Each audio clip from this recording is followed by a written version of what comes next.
So if you want to start a business in Dubai or the UAE, you should know that in general, we have two types of companies you can create.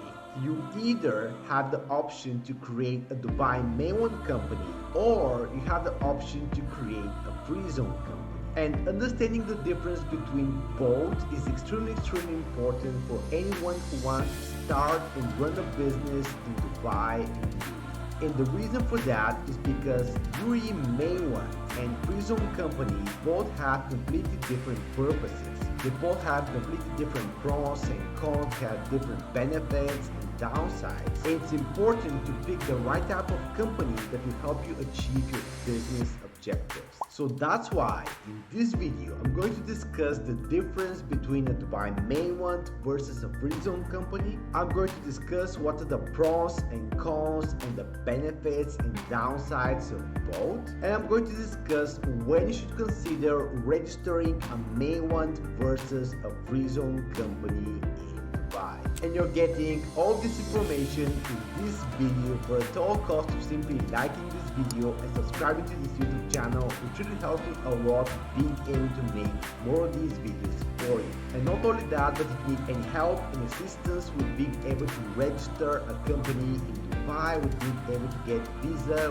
residency, with being able to open a bank account, simply feel free to book a call with me by clicking on the link down below, and I would love to help you out. You should know that I'm an authorized partner of UAE, one of the free zones in Dubai and the UAE, and I'm fully trained and certified to be able to register companies in the free zone and to assist with visas and residency. And with that being said, let's go back to the video and explain everything you need to know about Dubai Mainland and Free Zone companies.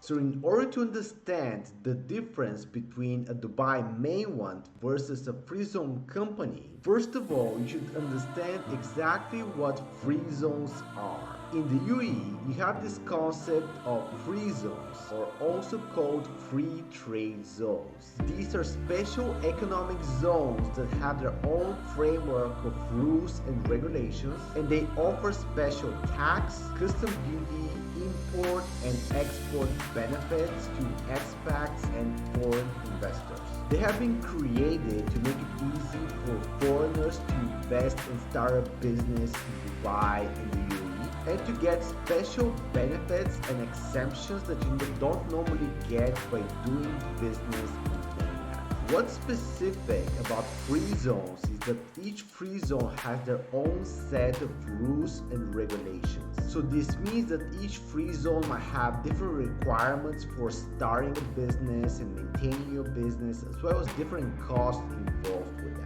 The second thing about free zones is that they all have a specific geographic location within the UAE that really separates them from the mainland. Currently, in the UAE, there are more than 40 free zones, and in Dubai alone, there are more than 25. You have to keep in mind that not all free zones are in Dubai, there are also free zones in Abu Dhabi and all the other areas. The other thing about free zones is that most of them are specialized in a specific industry or type of activity. For example, the Dubai International Financial Center is a free zone that specializes in finance. The Dubai Media City is a free zone that specializes in media and content production.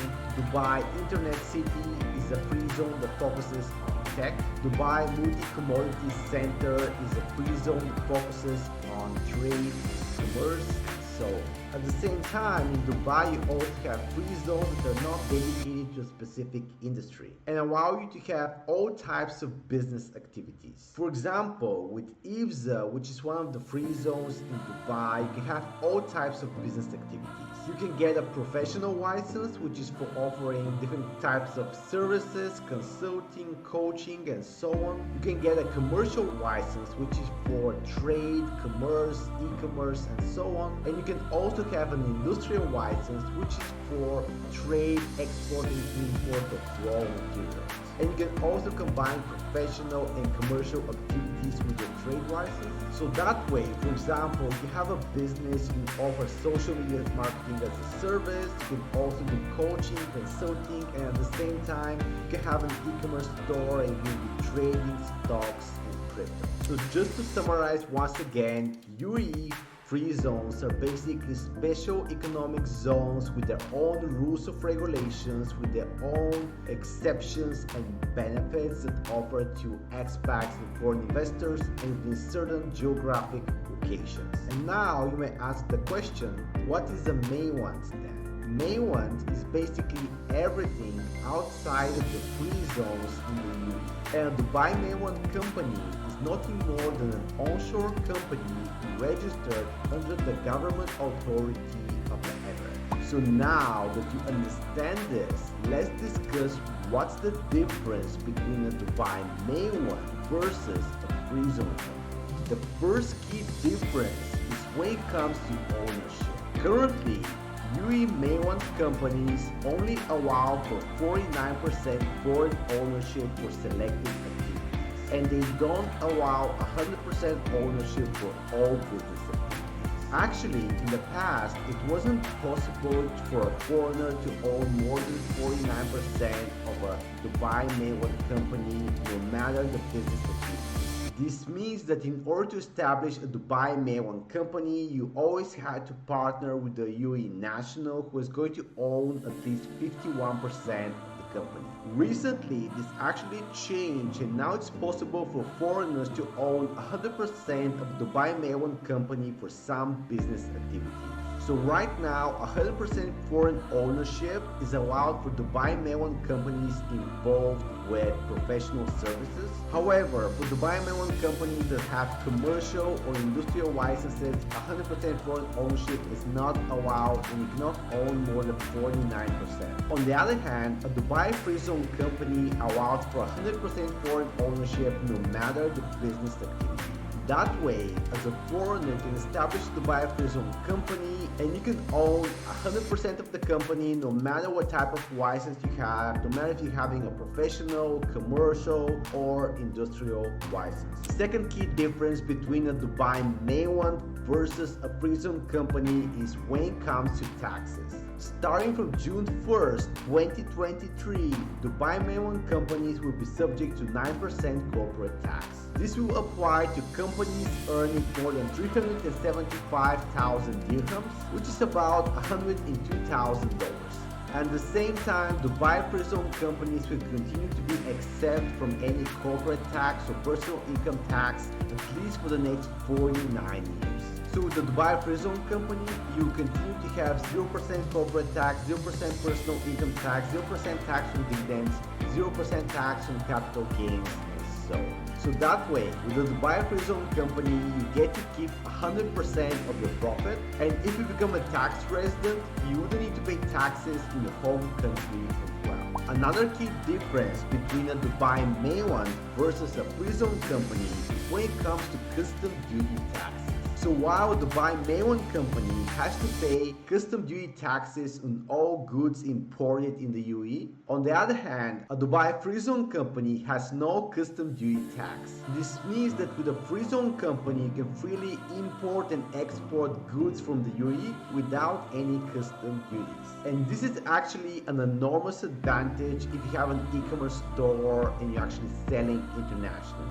But it could be quite beneficial if you have a service-based business and you're simply purchasing and ordering a lot of products from abroad. The four key difference between a Dubai Mainland versus a Free Zone company is when it comes to where they're allowed to operate. A Dubai Mainland company is allowed to do business in and out of the UAE as well as in the Free Zone. This means that with a Dubai Mainland company, you can sell goods and services abroad and within the UAE without any restrictions. On the other hand, a Dubai Free Zone company is mainly used for selling internationally and within the Free Zone. And Free Zone companies cannot trade directly with the UAE Mainland. However, many people assume that Dubai Free Zone companies cannot sell in the UAE Mainland, and this is actually not correct. If you have a Dubai Free Zone company and if you're offering professional services like, for example, social media marketing, consulting, coaching, and so on,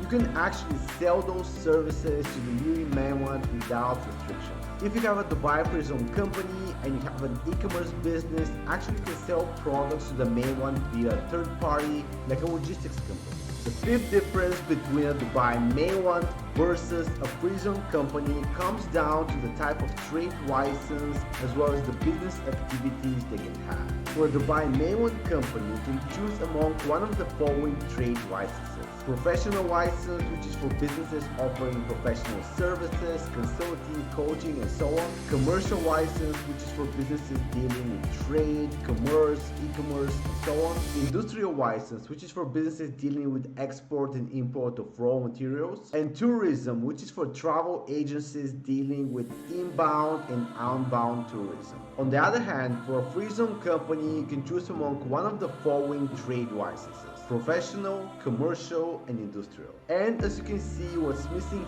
here is the tourism license. Even though with IFZA, which is one of the free zones in Dubai, you can get a professional license as a travel agency as a business activity. The key difference between a Dubai Mainland versus a free zone company is when it comes to the requirement of an office space. For a Dubai Mainland company, office space is required for most business activities. And the size of the office is based on the size of your company, the type of business activity, as well as the number of visas that you have. On the other hand, for the Dubai Free Zone company, office space is not mandatory. With IFZA, you'll be required to have an office space only if you have 4 or more visas. And the seventh difference is when it comes to visas. With the Dubai Mainland company, your number of visas will depend on the company's structure, operations, and size, while with the Dubai Free Zone company, your number of visas will depend on the free zone. Important thing to keep in mind is that with the Dubai Free Zone company, you apply for visas directly from the free zone. So when you register a free zone company in Dubai, you apply for visas and you get residency at the same time. And later, if you need more visas for employees or family members, you can get them from the free zone as well. And now that we covered what's the difference between a Dubai Mainland versus a free zone company, let's discuss when you should actually go with the Mainland company in Dubai and when you should actually go with the free zone company. The first thing to consider here is where you're going to sell and where is your market. If you're only going to sell internationally and outside of the UAE or within the free zone, then it makes sense to register a free zone company. However, if you're going to sell in the UAE, then it's going to depend on the type of business you have. If you're going to offer professional services, then you can go with the free zone company. If you're going to get involved with commerce and e-commerce, actually you can set up a free zone company and sell in the UAE via a third party like a logistic company. I would say in most cases, a free zone company will be better with a few exceptions. But for some business activities, it might be better or even required to go with the Mainland company in Dubai. For example, if you want to open a physical store on the Mainland, you want to get involved with tourism, construction, real estate, you want to open a restaurant, start an Airbnb business, and so on, then in this case, it makes sense to go with the Mainland company. The second thing to consider is if you care about paying taxes. So if you want to be paying 0% corporate tax, then it makes sense to go with the free zone company. However, if you don't mind the 9% corporate tax, you can still go with the Mainland company. The third thing to consider is, do you really care about custom duty taxes? So if you want to be free from custom duties on import and export, then it makes sense to go with the free zone company. Otherwise, you might go with the Mainland company. Another thing to consider is, do you want to own 100% of your company? In this case, it's better to go with the free zone company, especially if the business activities that you want to do don't allow 100% ownership of a Mainland company. And the last thing to consider is the office space. If you want to have a business in Dubai but you don't want to have any office space, it makes sense to go with the free zone company. Otherwise, you might get a company in the Mainland, but also you can get a company in the free zone because free zones actually have great offices as well. And with that being said, if you need any help with registering a company in Dubai, with getting visa, residency, opening a bank account, feel free to contact me by clicking in the link down below, and I would love to help you out. And also, you can go right here and watch my video on how to set up a Dubai free zone company. And with that being said, I hope you guys enjoyed this video. And